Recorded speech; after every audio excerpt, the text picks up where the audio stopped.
OBC आरक्षणाच्या मुद्द्यावर पुढील रणनीती ठरविण्यासाठी नागपुरात आज एक महत्त्वपूर्ण बैठक सुरू आहे। विदर्भातील प्रमुख ओबीसी कार्यकर्ते, राजकीय नेते आणि ओबीसी वकील महासंघाचे पदाधिकारी या बैठकीत सहभागी झालेत। रवी भवनात सुरू असलेल्या या बैठकीला काँग्रेस नेते विजय वडेट्टीवार आणि आमदार अभिजित वंजारी यांच्यासह विदर्भातील अनेक महत्त्वाचे ओबीसी नेते उपस्थित होते।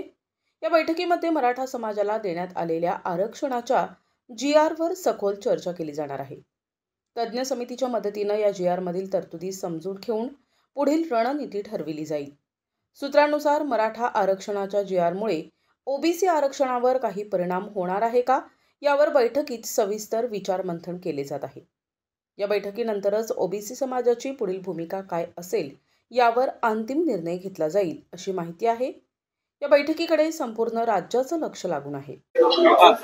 आज या ठिकाणी रवी भवनला ओबीसीच्या नेत्यांची बैठक सुरू आहे आणि या बैठकीला माननीय वडेट्टीवार साहेब, अभिजितजी वंजारी, गोपचे साहेब, इतर सगळे ओबीसीचे नेते जिल्ह्यातून या ठिकाणी आले आहेत आणि मराठ्यांना जे ओबीसीचं रिझर्वेशन देण्याच्या संदर्भात जो काही जीआर शासनाने काढला त्या जीआरचा या ओबीसी प्रवर्गामध्ये असलेल्या मूळ जातीवर काय परिणाम होतो आहे याचा अभ्यास करून ही लढाई आपल्याला लढावी लागेल अशा संदर्भातली भूमिका या ठिकाणी या सभेमध्ये मांडण्यात आली आहे आणि त्याच्यामुळे न्यायालयीन लढाई लढायची आणि मैदानावरची लढाईची अशा दोन्ही भूमिकेतून या सरकारच्या विरोधात मराठ्यांच्या संदर्भात जो जीआर काढला त्या जीआरच्या विरोधात तो जीआर मागे घ्यावा यासाठी म्हणून याची ही बैठक आहे। सर्वपक्षीय बैठक आहे।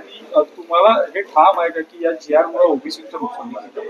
या जीआरमुळे ओबीसीचं निश्चितपणे नुकसान झालं आहे।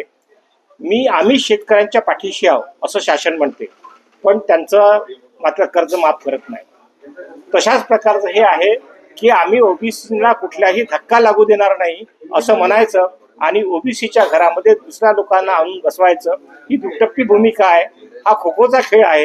एकीकडे मराठ्यांच्या संदर्भामध्ये एक मंत्रिमंडळाची उपसमिती नेमायची आणि दुसरीकडे ओबीसीच्या संदर्भात नेमायची, तर हा खो-खोचा खेळ सरकार करते आहे, हे सर्व जनतेच्या लक्षात आलं। काही संघटनांनी पाठिंबा दिलेला आहे की नुकसान होत नाही। मला असं वाटतं की त्यांची काहीतरी गल्लत झाली आहे त्या संदर्भात।